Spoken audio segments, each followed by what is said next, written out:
Hi students, మీ చేతిలో ఏమున్నాయమ్మా? ఆ coins ని మీ ముందున్న బకెట్లో వాటర్ ఉన్నాయి కదా, వాటర్లో ఏముంది? ఆ గ్లాసులోకి మీ చేతికి వాటర్ టచ్ కాకుండా వేయాలి. ఎవరు ఎక్కువ వేస్తే ఆ జట్టు విజయంగా ప్రకటిస్తాం. ఓకేనా? Come on start.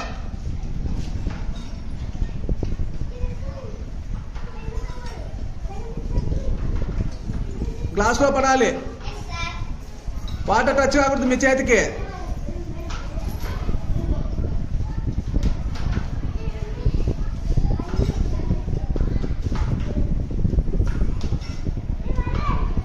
ఇప్పుడు చూద్దాం.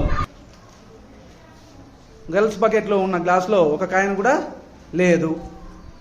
పవన్ గ్లాస్ తీనా?